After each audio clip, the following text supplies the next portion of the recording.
Greetings and salutations, everyone, and welcome back to tonight's second half. Before we get into it, a couple links. As you know, I rely on Patreon, PayPal, and my merch to help the channel to continue to grow and go. The links to Patreon and PayPal are in the description below. My merch is displayed directly under the video. Also, Dogman, Frightening Encounters, Volume 1, 2, and 3, the audiobook versions. They were written and researched by Tom Lyons, narrated and produced by me, Jeffrey Nadolny. Those audiobooks are available on Audible, Amazon, and iTunes, the links to which are also in the description as well. And finally, last but definitely not least, if you'd really like to help support this channel to continue to grow and go, simply subscribe, click the like button, and please leave a comment. It really does help, and it matters. And now, everyone, I have taken far too much of your time. Let's get on with tonight's second half, shall we? So, the other day, I was sitting in my studio, just kind of, kicking around ideas in my head, and I watched a video on the news, actually, in regards to hallucinogenic drugs. And there was a drug called the blue elephant, which was running rampant in India a while back. People were taking it because they believed that it opened a doorway into another dimension. And then I was just thinking about, I listen to Joe Rogan. Many of you guys probably do. Talks about ayahuasca and how the doorway opens there. And the Native Americans in the Southwest with the peyote, mescaline, and even in Central America where the frog lickers are. But it all has a kind of hallucinogenic kind of DMT trip to it, which our brain naturally produces DMT. And I was just thinking about this, and I was like, wait a second. I had talked about inorganic beings and these creatures that we can't see that prey on our fear a while ago. And then I was like, what if the reason why no one is seeing these, and I'm not saying Dogman, Bigfoot, werewolf, crawler, whatever. I'm just saying possibly, what if people are seeing these very strange entities naturally because our brain produces this DMT and it cuts down the veil and they're able to see, like these pale demons. They're able to see them out in the woods, but there is no kind of trace of them. What if, and then I was thinking about this, and I know I'm probably going very far-fetched with it, but, I really think it needs to get talked about because it does have some sort of, weight to it. So the missing people that go missing in national state parks and this and that, and I'm not going to say the term because it's copyrighted and I don't want to get sued because someone's money hungry. But so these missing people in these state parks and national parks, what's to say this veil isn't brought down naturally, because we don't control the levels of DMT our brain naturally produces. What if these things can actually control it by coming closer to us? You see what I'm saying? And what if during that kind of interaction, we are pulled into that alternate dimension, and that's where they go? Because, look, Tom Mezek is gone. I've been up there numerous times. It was searched. They grid patterned that place. There was not an inch of that ground touched. Or there was, every inch of that ground was touched, excuse me. I remember when I pulled up onto Lily Pond Road my last time up there, and I didn't have a camera with me. I was just walking. I needed to get a break. And I walked up to Lily Pond Trail, which the parking lot on Lily Pond is where Tom and his hunting party parked, and they went out into the woods. I'm assuming they took Lily Pond Trail because it's the only way of getting out there. Now, when I was on that trail, I heard something on both sides of me trailing me, but I didn't see anything.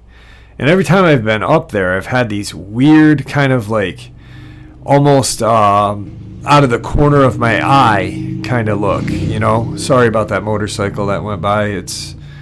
We're having a motorcycle rally north of me very soon, so they're getting ramped up for it. But anyway, anytime I'm up there, I catch something out of the corner of my eye, or I hear something, and maybe it's because they're near us. When they get near us is when our DMT activators or whatnot. I'm not a scientist. I've done a little reading about it. I'm not going to claim I'm an expert. I'm sure some people will in the comment section. But what if when they become close to us, that it activates something and we are able to see them? No, I'm not saying Dogman and I'm not saying Bigfoot, because there's obviously physical. These are physical. Maybe they are too. I don't know. But I'm just throwing this out on crawlers or pale demons. So that would really kind of explain where Tom Messick disappeared to. Like, he's sitting on this kind of log waiting for his hunting companions. Whatever these things are comes close to him. He possibly doesn't see it because he's got a bad eye. He's older. But I don't know how that works. I mean, I've experimented when I was younger with mescaline and stuff, and I saw some pretty crazy stuff. I actually, after I'm done with my theory, I'll share something. So what if that happened and whatever came near him pulled him into an alternate dimension? I know it's very crazy, but it's only a thought, a theory. I'm going to share a couple of experiences with you as well. But one time, my friends and I, it's probably 5 of us, and we had a friend who had come back from Arizona, and he brought peyote buttons back with him, and he also brought mescaline with him, and we consumed the peyote.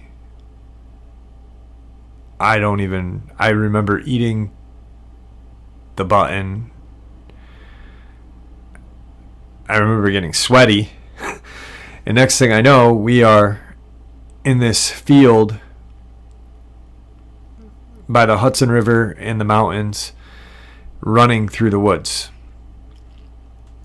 And I remember seeing, we were just being kids, and I was with a friend named Jeff and another friend named Kobe, and we were running through the woods, and I looked over towards the woods deeper in, and I saw something running parallel to us, and I blew it off as, hey, that was part of what the experience was, whatnot.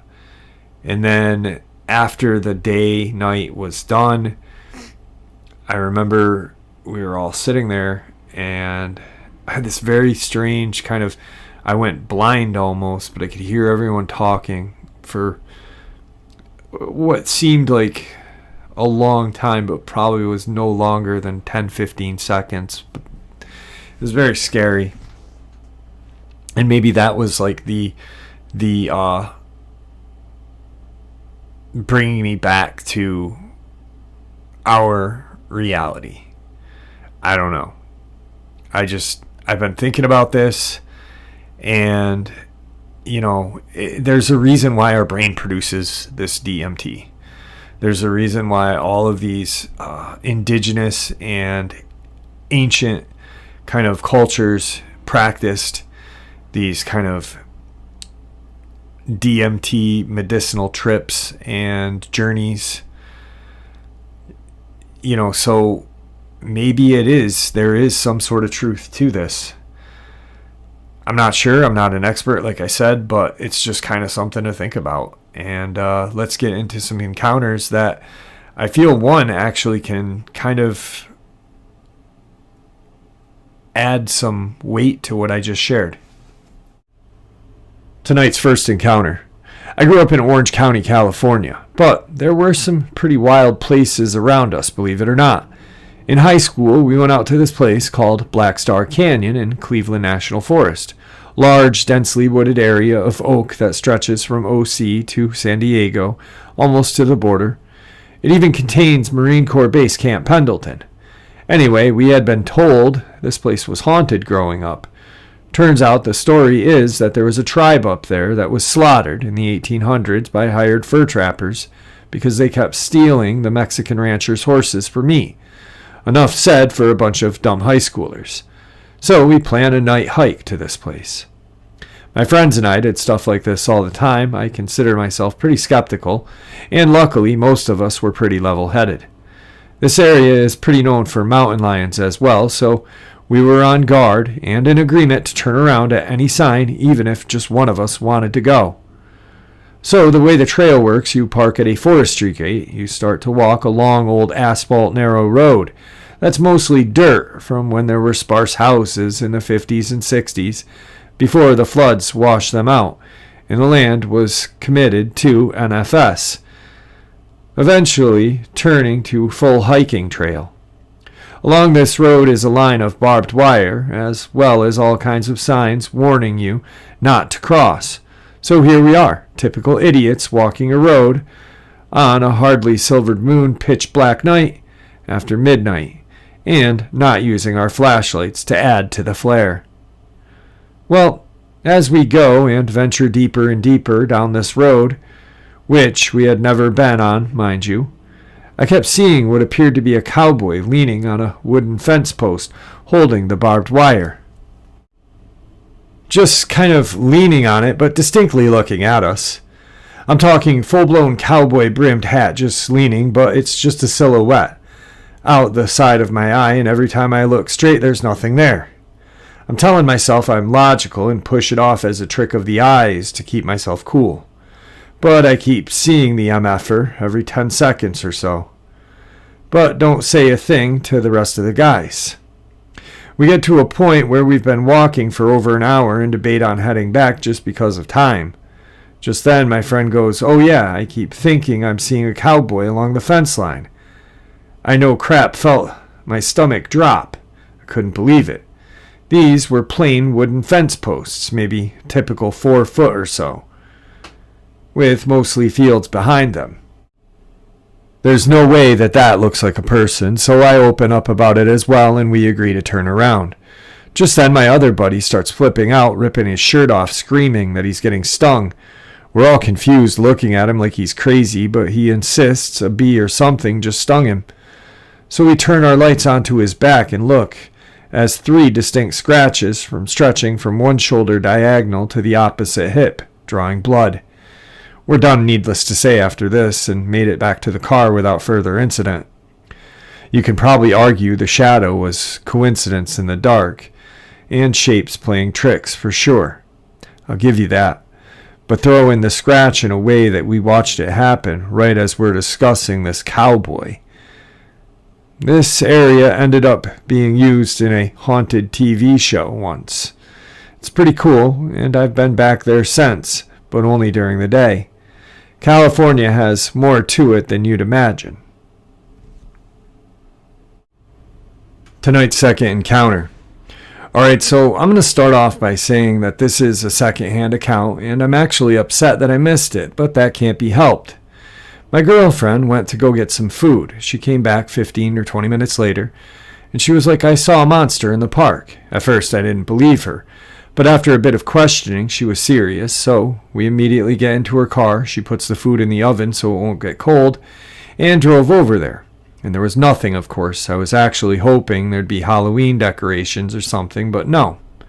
We circled the park, and then I had her park across the street so I could go take a look at the spot where she saw it. Nothing. I don't even know what I was looking for, but I still wanted to look around. Again, nothing. It was grass, so not like there'd be footprints anyway, and yeah, that's pretty much it. But I will share with you what she described to me. She said she was driving and she saw someone kind of hiding behind a tree, but poorly, like obviously sticking out from that angle. But looking at it, she decided that it was actually not a person. It was just kind of person-shaped. She described it as white, and that's what drew her attention. She said it wasn't a color she'd expect to see, and that it had glowing red eyes. I asked her if she meant reflective, like a cat's, or actually glowing, and she said glowing. She described its fingers as pointy and long. She said that it looked like it was watching cars pass by the street.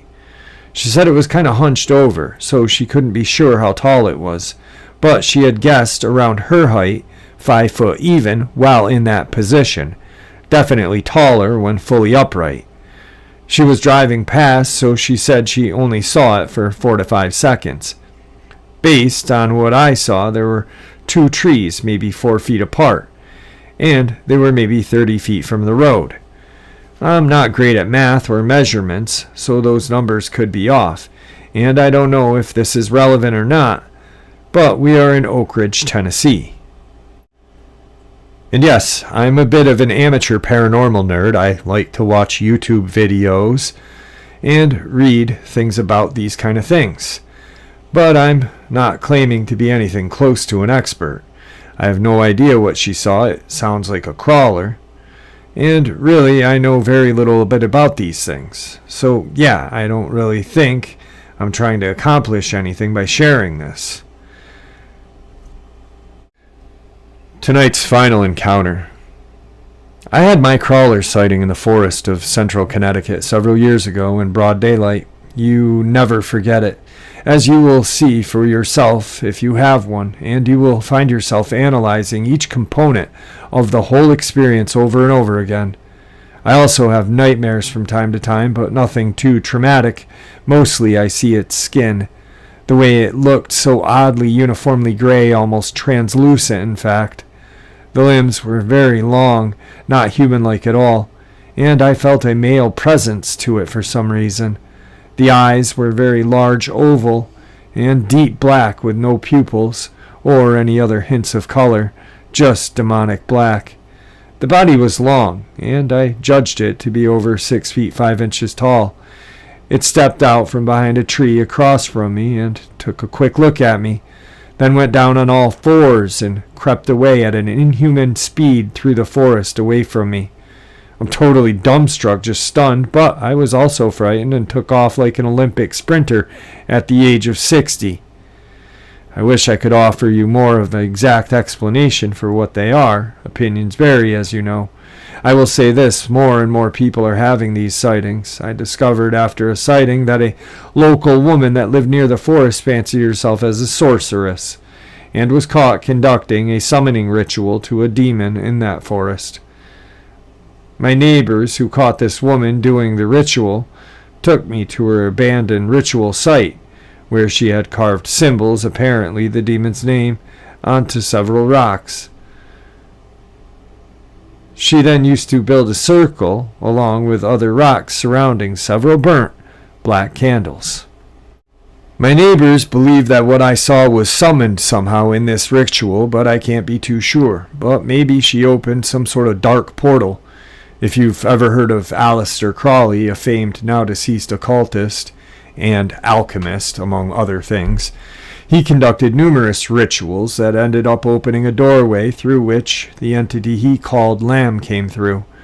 So maybe crawlers have emerged, in fact, in the same way through a ritualistic door. Or perhaps these are the beasts that God warned us about in Leviticus 26:22. I will also send wild beasts among you, which shall rob you of your children, and make you few in number. There are certain prophetic connotations when you consider exactly what a crawler could truly be, but ultimately, ask God for the gift of discernment. If you are okay with embracing the spiritual, and if granted, you will know the answer to your question with certainty. I think a person has a sighting like this because that individual is ready to go on the journey of discovery. Exactly what you are seeing is up for you to find. And that is what I was talking about at the beginning of the upload. Now, sometimes it's referred to as the spirit molecule. But like I said, I was honestly sitting in my studio, I think it was yesterday, and because I felt like crap all day today and just slept, so it was yesterday. Just sitting in here thinking about these kind of strange things, and I was like, whoa. Maybe this is why we're seeing these things. Maybe this is why they disappear so quickly.